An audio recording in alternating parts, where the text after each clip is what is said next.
تو اب یہ ایک اصول بتائے، اب اس کے اوپر مسائل بتا رہے، یعنی جس چیز کے نکلنے سے وضو ٹوٹ جاتا ہے وہ نجس ہے، اور جس سے وضو نہیں ٹوٹتا وہ نجس نہیں۔ تو اگر ذرا سا خون نکلا کہ زخم کے منہ سے بہا نہیں، یعنی ذرا سا خون، اب یہ ذرا سا خون جو بہا نہیں، یعنی بہنے کی صلاحیت اس میں نہیں ہے، تو ہم نے اوپر پڑا اس سے وضو نہیں ٹوٹتا، تو یہ ناپاک بھی نہیں ہے۔ یہ کیا ہے؟ ناپاک بھی نہیں ہے۔ یا ذرا سی قے ہوئی، برمو نہیں ہوئی، تو اس میں کھانا یا پانی یا پت یا جمع ہوا خون نکلا، تو یہ خون اور یہ قے نجس نہیں ہے۔ یہ خون اور یہ قے نجس نہیں ہے۔ اگر کپڑے یا بدن میں لگ جائے تو اس کا دھونا واجب نہیں ہے۔ کپڑے یا بدن میں لگ جائے اس کا دھونا واجب نہیں ہے۔ اگر بھر منہ قے ہوئی اور خون زخم سے بہہ گیا، اگر بھر منہ قے ہوئی اور خون زخم سے بہہ گیا تو وہ نجس ہے، ناپاک ہے، اس کا دھونا واجب ہے۔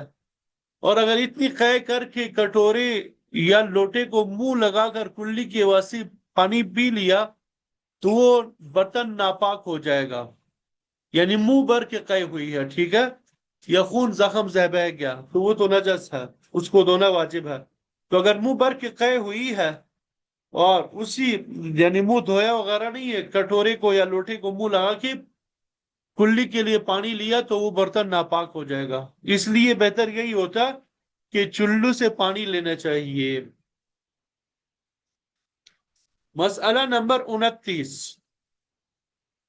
مسئلہ نمبر 29، یہاں تک بات سمجھ آ گئی؟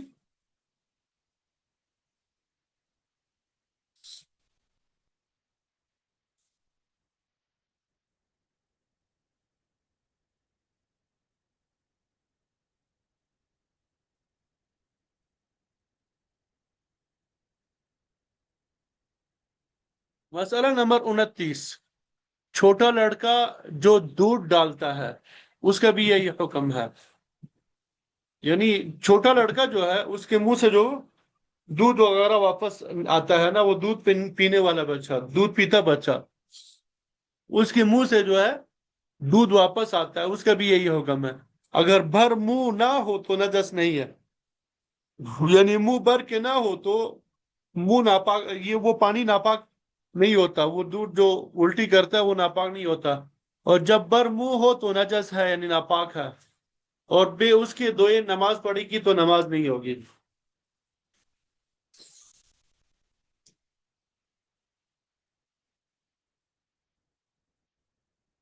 مسئلہ نمبر 30،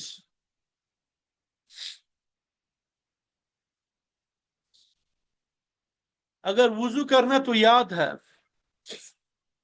یعنی وضو کیا تھا، مثلا صبح یا ظہر کے ٹائم وضو کیا تھا، یہ یاد ہے، لیکن اس کے بعد وضو ٹوٹنا اچھی طرح یاد نہیں ہے کہ ٹوٹا ہے یا نہیں ٹوٹا، تو اس کا وضو باقی سمجھا جائے گا۔ مسئلہ کیا ہوا؟ ایک بندے کو یہ یاد ہو کہ میں نے وضو کیا تھا، میں نے فلانے وقت میں وضو کیا تھا، لیکن اب وضو کے ٹوٹنے یا نہ ٹوٹنے میں شک ہوا ہے۔ وضو کرنے کا یقین ہے کہ میں نے وضو کیا تھا، وضو کرنے کا کیا ہے؟ یقین ہے کہ میں نے وضو کیا تھا، لیکن وضو کے ٹوٹنے میں شک ہے کہ وضو ٹوٹا تھا یا نہیں ٹوٹا، اچھی طرح یاد نہیں ہے، تو اس کا وضو باقی سمجھا جائے گا، اسی سے نماز درست ہے، لیکن پھر وضو کر لینا بہتر ہے۔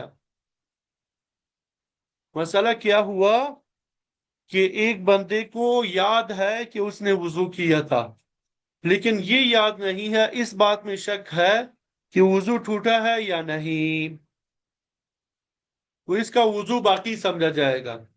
یقینی طور پہ تو یہ یاد ہے کہ وضو کیا تھا، لیکن یہ یاد نہیں ہے، اس میں شک ہے کہ وضو ٹوٹا ہے یا نہیں، اس کے وضو کیا ہوگا؟ برقرار رہے گا۔ الیقین لا یزول بالشک، کہ یقینی بات جو ہے وہ شک کی وجہ سے نہیں ٹوٹتی۔ اب وضو کرنا، وضو کرنا اس کے لیے کیا تھا؟ یقین تھا، اس کو یاد تھا، اب شک ہے کہ وضو ٹوٹا ہے یا نہیں، تو اس شک کی وجہ سے وضو برقرار رہے گا، اس کا ٹوٹا نہیں سمجھا جائے گا۔ مسئلہ نمبر 31، جس کو وضو کرنے میں شک ہوا، جس کو وضو کرنے میں شک ہوا کہ فلانا عضو دھویا یا نہیں، تو وہ عضو پھر دھو لینا چاہیے، وہ عضو پھر دھو لینا چاہیے۔ اور اگر وضو کر چکنے کے بعد شک ہوا تو کچھ پرواہ نہیں کرے، وضو ہو گیا۔ البتہ اگر یقین ہو جائے کہ فلانی بات رہ گئی ہے تو اس کو کر لے وے۔ جس کو وضو کے دوران شک ہو گیا کہ فلانا عضو دھویا ہے یا نہیں، یعنی وضو کے دوران کی بات ہے، تو وہ عضو پھر دھو لینا چاہیے۔ لیکن اگر وضو کے بعد شک ہوا تو پھر اس کی پرواہ نہ کرے، وضو ہو گیا۔ البتہ وضو کے بعد یقین ہو جائے کہ کوئی عضو دھونے سے رہ گیا ہے تو پھر اس عضو کو صرف دھو لے۔ شک کی صورت میں دھونے کی ضرورت نہیں ہے، وضو کے بعد ہو، لیکن اگر یقین ہو جائے تو پھر اس عضو کو وہ کیا کرے، دوبارہ دھو لے۔ مسئلہ نمبر 32، مسئلہ نمبر 32، اب یہاں سے بے وضو ہونے کے احکام کو بیان کر رہے ہیں۔ جب انسان بے وضو ہو تو اس کے کیا احکام ہے تو وہ بیان کر رہے ہیں۔ بے وضو قرآن مجید کا چھونا درست نہیں ہے، بے وضو قرآن مجید کا چھونا درست نہیں ہے۔ ہاں اگر ایسے کپڑے سے چھو لے جو بدن سے جدا ہو تو درست ہے، جو بدن سے جدا ہو تو درست ہے۔ دوپٹہ یا کرتے کے دامن سے جبکہ اس کو پہنے اوڑے ہوئے ہو چھونا درست نہیں ہے۔ ہاں اگر اترا ہوا ہو، یعنی دوپٹہ پہنا ہوا نہیں ہے، کپڑے پہنے ہوئے نہیں ہے، اس سے چھونا درست ہے، اس سے آپ قرآن مجید اٹھا سکتے ہیں۔ اور زبانی پڑھنا کدھر گیا، اور زبانی پڑھنا درست ہے، یعنی ایک آدمی بے وضو ہے، ایک آدمی کیا ہے، بے وضو ہے، اب وہ زبانی قرآن مجید کی تلاوت کرتا ہے، زبانی قرآن مجید کی تلاوت کرتا ہے، تو بے وضو قرآن مجید کی تلاوت کرنا یہ درست ہے۔ البتہ جنابت کی حالت میں پھر حیض یا جنابت کی حالت میں تلاوت کرنا زبانی بھی جائز نہیں ہے، یہ صرف بے وضو ہے، ٹھیک ہے، وضو ہی ٹوٹا ہے تو قرآن مجید کو ہاتھ لگانا جائز نہیں ہے، البتہ زبانی تلاوت کر سکتے ہیں۔ اور اگر کلام مجید کھلا ہوا رکھا ہے، قرآن مجید کھلا ہوا رکھا ہے پہلے سے، اس کو دیکھ دیکھ کے پڑھا لیکن ہاتھ نہیں لگا، یہ بھی درست ہے، ٹھیک ہے۔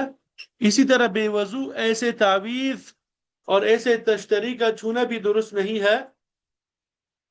تشتری یہ برتن ہی کو کہتے ہیں تقریباً، جس میں قرآن مجید کی آیت لکھی ہو، خوب یاد رکھو، یعنی ایک آدمی بے وضو ہے، کوئی تعویذ ایسا موجود ہے جس میں قرآن مجید کی آیت لکھی ہے، یا کوئی برتن یا تشتری ایسی موجود ہے جس میں قرآن مجید کی آیت لکھی ہے، اس کو چھونا درست نہیں ہے، اس کو چھونا کیا ہے، درست نہیں ہے۔ یہاں تک بات سمجھ آ گئی؟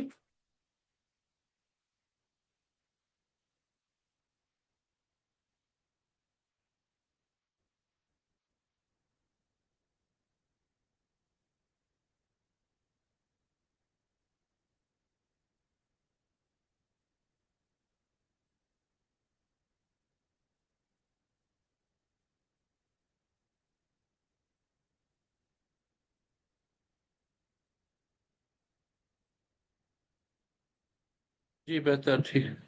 تو یہاں سے ایک مسئلہ موبائل میں قرآن مجید پڑھنے کا بھی آ گیا، ٹھیک ہے، کہ موبائل میں جو قرآن مجید ہم پڑھتے ہیں تو اس پہ علماء کی دو رائے ہیں۔ شیخ الاسلام مفتی تقی عثمانی سے دامت برکاتہم العالیہ ان کی رائے یہ ہے کہ موبائل میں قرآن مجید وضو بے وضو ہونے کی حالت میں چھو سکتے ہیں، البتہ بہتر ہوتا کہ نہ چھوئے، ٹھیک ہے۔ احتیاط کا تقاضا یہ ہے، وہ بھی یہ فرماتے ہیں کہ قرآن مجید جب موبائل میں کھلا ہو تو سکرین جو بنی ہوئی ہے سائٹوں پہ جہاں پہ کوئی آیت وغیرہ لکھی ہوئی نہ ہو، ٹھیک ہے، وہاں سے صفحہ پلٹا کریں۔ پیچھے پکڑنا، سائٹوں سے پکڑنا وہ تو جائز ہی ہے، البتہ سکرین جہاں پہ قرآن مجید کی آیت لکھی ہوئی ہو، جہاں پہ آیت لکھی ہو بے وضو ہونے کی حالت میں، اس جگہ پہ ہاتھ نہ لگائے، یہ بھی بے ادبی ہے۔ البتہ سائٹوں پہ جو خالی جگہ، خالی صفحہ ہوتا ہے، وہاں سے صفحے کو پلٹ سکتے ہیں، وہاں سے صفحے کو پلٹ سکتے ہیں۔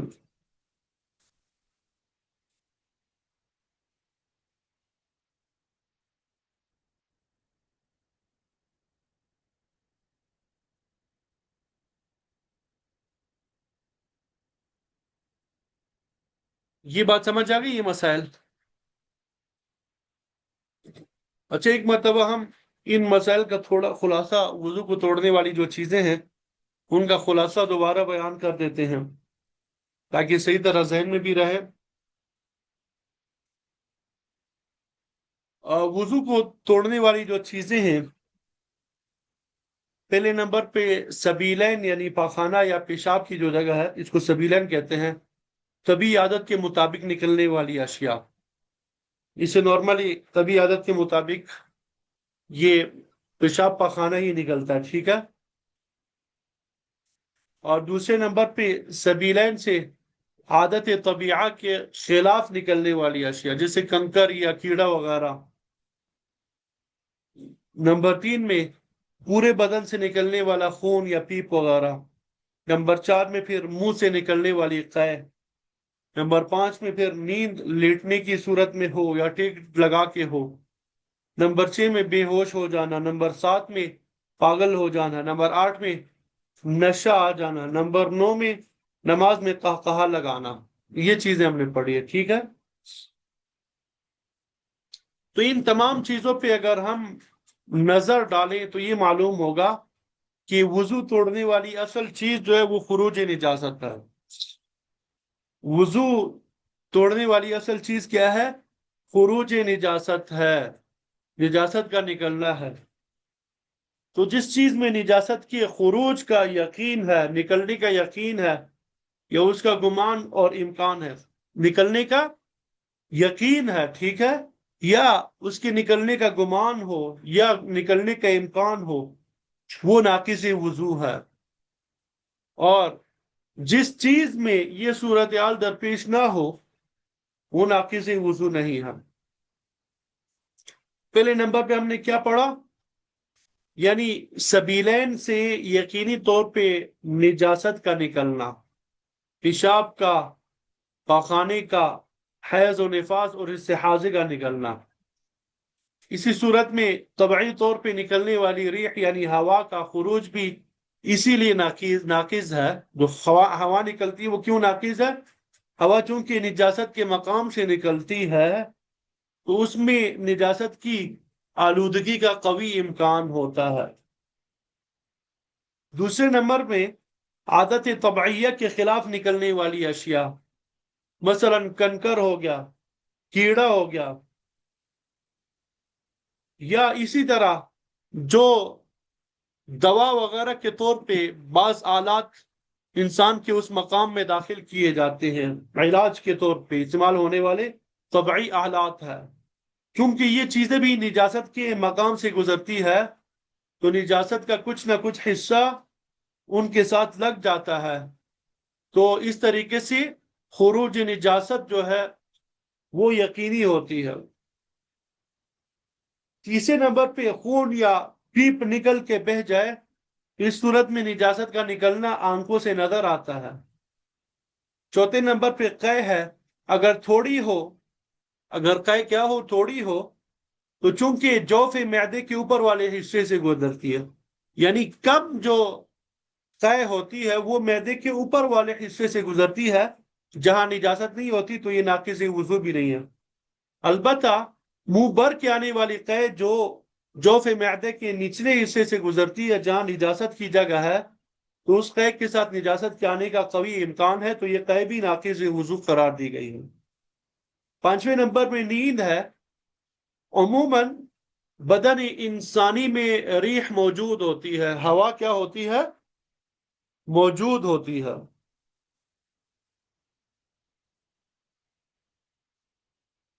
ٹھیک ہے، اور یہ ہوا بھی ایسی ہوتی ہے جو باہر نکلنے کے لیے پر تولتی ہے، راستہ دیکھ رہی ہوتی ہے، لیکن اعضاء میں تناؤ کی وجہ سے کبھی نکل نہیں پاتی۔ لیکن جیسے ہی انسان سو جاتا ہے تو اس کے اعضاء ڈھیلے پڑ جاتے ہیں، اور ریح کے خروج سے اعضاء کے تناؤ کی وجہ، جو رکاوٹ تھی، اعضاء کی تناؤ کی بنا پہ جو رکاوٹ تھی وہ ختم ہو جاتی ہے، تو ریح کے نکلنے کا قوی امکان پیدا ہو جاتا ہے، ریح کے نکلنے کا قوی امکان پیدا ہو جاتا ہے۔ اب چونکہ نیند کی حالت میں بے خبر انسان کے لیے فیصلہ کرنا کہ اس کی ریح نکلی ہے یا نہیں مشکل تھا، تو شریعت نے طہارت کے متلاشی حضرات کے لیے خروج و ریح کی اس قوی نیند پر حکم صادر کیا کہ یہ نیند جو ہے ناقض وضو ہے۔ اسی طرح بے ہوشی میں نیند سے بڑھ کے اعضاء ڈھیلے ہو جاتے ہیں، اس کی وجہ سے خروج ریح کا امکان اس میں نیند سے بھی زیادہ ہے۔ اسی طرح نشے اور جنون میں انسان نیند سے بھی کہیں زیادہ بے خبر ہوتا ہے کہ ان دونوں حالتوں میں ریح کی صورت میں خروج نجاست کے امکان کو ٹکرایا نہیں جا سکتا، تو یہ اسباب بھی ناقض وضو ہے۔ اسی طرح قہقہہ میں کسی قسم کی نجاست نہیں نکلتی، قہقہہ میں کسی قسم کی نجاست نہیں نکلتی، اس کا ناقض وضو ہونا خلاف عقل ہے۔ آپ صلی اللہ علیہ وسلم کے ایک فرمان کے سامنے سر تسلیم خم کرتے ہوئے عقلی وجہ سے چشم پوشی کر کے اس کو ناقض وضو قرار دیا گیا، اس کو کیا کیا گیا؟ ناقض وضو قرار دیا گیا۔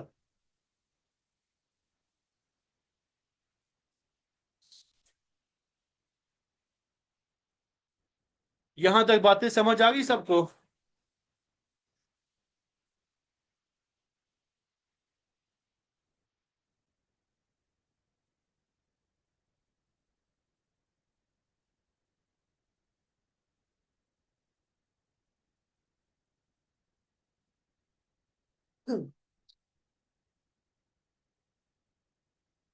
کچھ جدید مسائل جو آج کل ہمیں پیش آتے ہیں وہ آپ کے سامنے ذکر کریں گے۔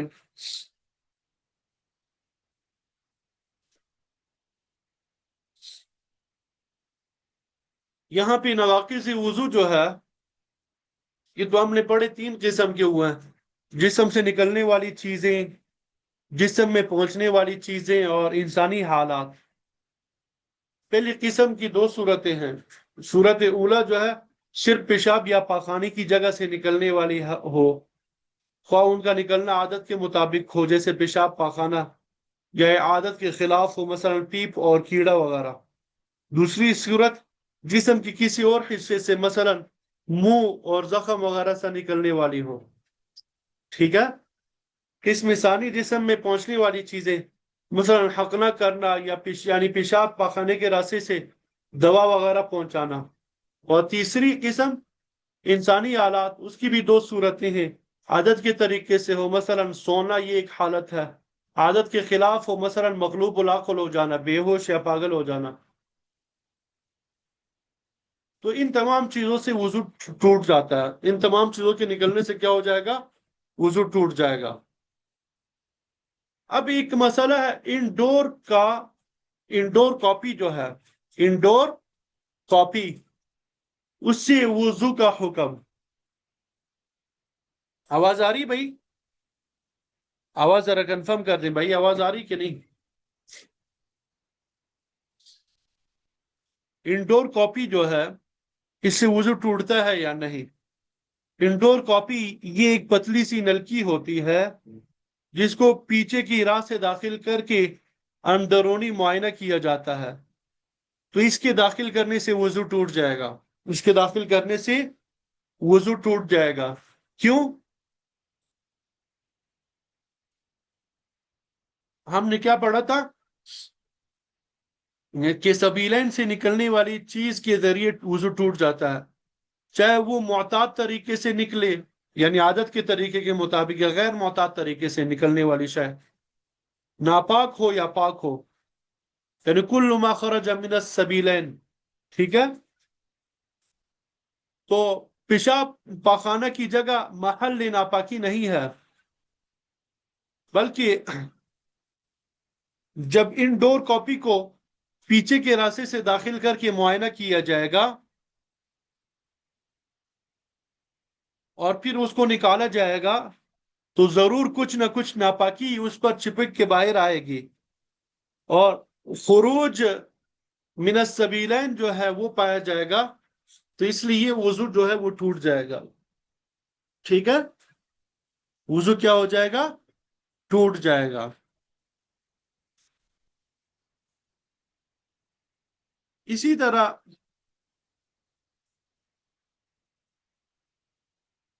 انجیکشن سے خون نکالنے کی صورت میں وضو ٹوٹے گا یا نہیں؟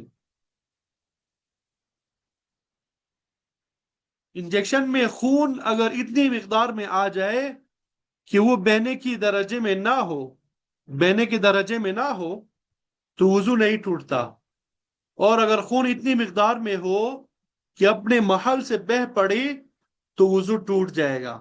یہ بھی سمپل سی بات ہے۔ اسی طرح انجیکشن لگانی یا گلوکوز چڑھانے کی وجہ سے وضو ٹوٹ جائے گا یا نہیں؟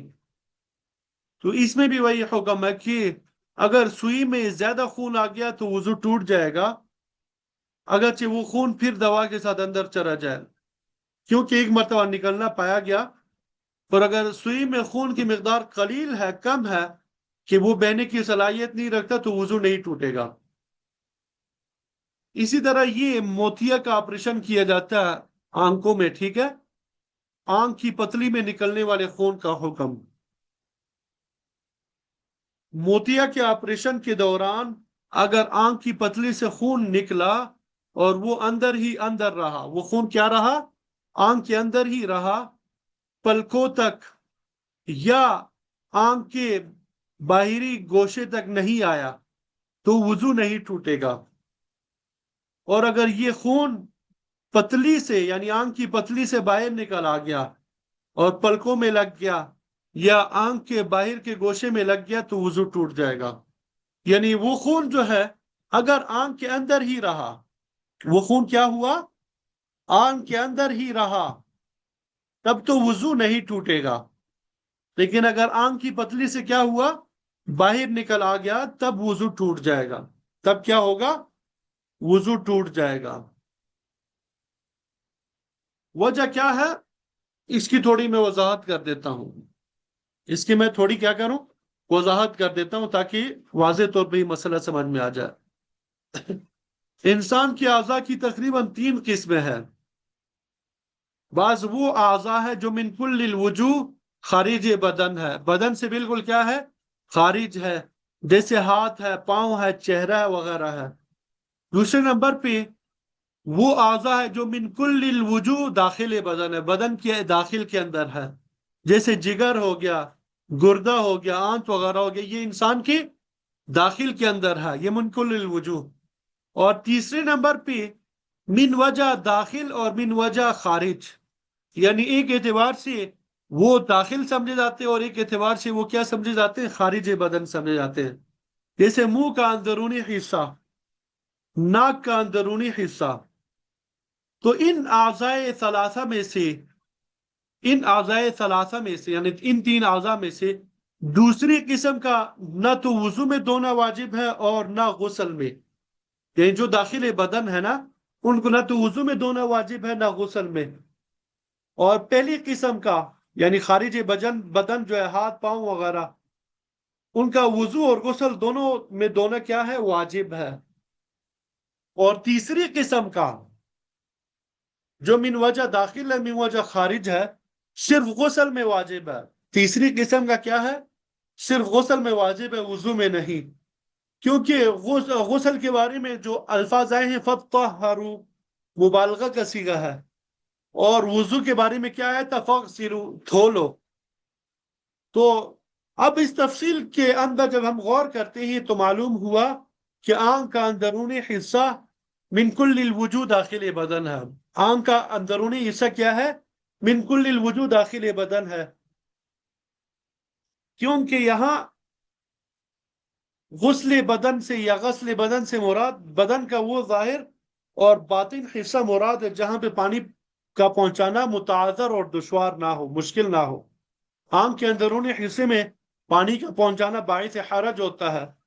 تو اس قاعدے کی روشنی میں مسئلہ بیان کیا گیا کہ اگر موتیا کے آپریشن کے دوران خون نکل کر آنکھوں سے باہر پلکوں پہ نہ لگے تو وضو نہیں ٹوٹے گا، کیونکہ خون بدن کے اس حصے تک نہیں پہنچا جس کو تطہیر کا حکم لاحق ہے. اور اس کے برعکس صورت میں یعنی اگر خون نکل کے پلکوں پہ لگ گیا تو چونکہ پلکوں کا حکم ظاہر بدن کا ہے اور اس کے ساتھ حکم تطہیر لاحق ہوتی ہے، اس لیے وضو کے نقض کا حکم لگایا جائے گا. وضو کے نقض کا حکم کیا ہو جائے گا؟ لگایا جائے گا. یہ بات سمجھ آ گئی؟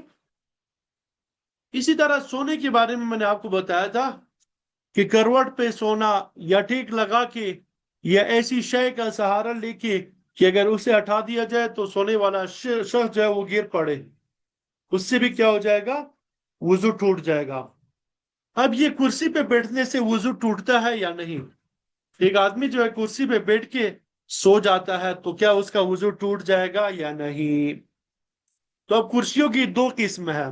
کرسیوں کی کتنی قسمیں ہیں؟ دو قسم ہے.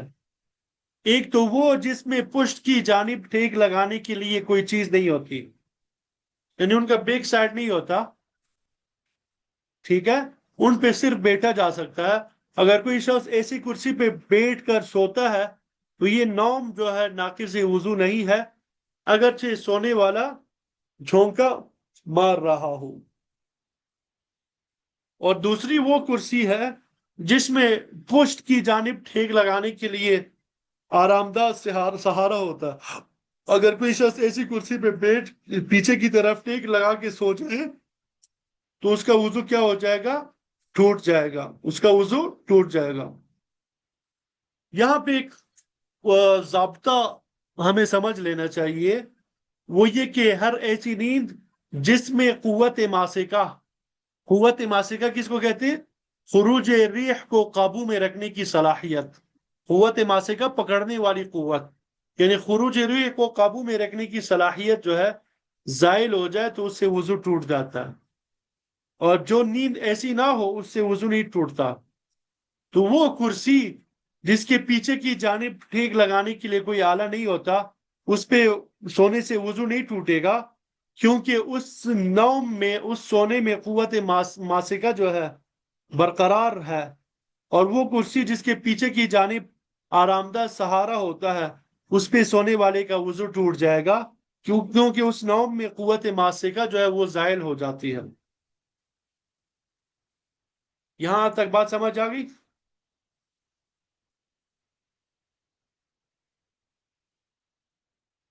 اسی طرح ہم نے یہ بھی پڑھا کہ بے ہوشی کی وجہ سے اگر مغلوب العقل ہو جائے، انسان پاگل ہو جائے تو وضو ٹوٹ جاتا ہے. اب سوال یہ ہے کہ شراب پینا اگرچہ ناجائز ہے، حرام ہے، لیکن اگر خدا نخواستہ کسی نے شراب پی لیا تو کیا اس سے وضو ٹوٹ جائے گا یا نہیں؟ تو شراب پینے کے بعد اگر نشہ آ جائے، شراب پینے کے بعد اگر نشہ آ جائے تو وضو ٹوٹ جاتا ہے. اور اگر بالکل نشہ نہ آئے تو وضو نہیں ٹوٹتا. نشہ آ جائے تو وضو ٹوٹ جائے گا، اور نشہ نہ آئے تو وضو نہیں ٹوٹے گا. تو یہ جو تین چیزیں ہم نے پڑھی ہیں، نوم یعنی نیند، اغماء جنون یعنی بے ہوش ہونا، مغلوب العقل ہونا، ان کے ناقض سے وضو ہونے کی علت جو ہے استرخاء مفاصل ہے، یعنی اعضاء کا ڈھیلا پڑ جانا ہے. اور یہ علت نشے میں بھی موجود ہے. اسی وجہ سے صرف شراب پینے کی وجہ سے وضو نہیں ٹوٹے گا، بلکہ اس میں اگر نشہ موجود ہے، یعنی شراب پینے سے نشہ آ جائے تو وضو ٹوٹ جائے گا، ورنہ وضو نہیں ٹوٹے گا. ورنہ وضو نہیں ٹوٹے گا. تو یہ کچھ جدید مسائل جو ہے جو نارملی پیش آ سکتے تھے میرے علم میں، وہ بھی آپ کو بتا دیے.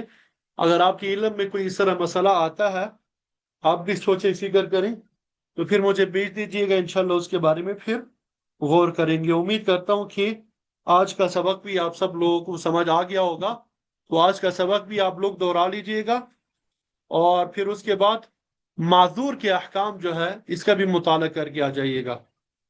معذور کے احکام اس کا بھی مطالعہ کر کے آ جائیے گا۔ تو غسل کا بیان جو ہے اس کا بھی آپ کیا کریں، مطالعہ کر کے آ جائیں۔ غسل کا بیان جو ہے اس کا بھی آپ مطالعہ کر کے آ جائیے گا، ٹھیک ہے؟ الحمدللہ وضو کے کافی مسائل ہم نے سیکھ لیے، جو مسائل باقی ہے وہ بھی انشاءاللہ سیکھ جائیں گے۔ اللہ تعالی ہمیں علم نافع نصیب فرما دے، دین کا صحیح فہم نصیب فرما دے، دین کے احکامات پہ عمل کرنا ہمارے لیے آسان بنا دے۔ وآخر دعوانا ان الحمد للہ رب العالمین۔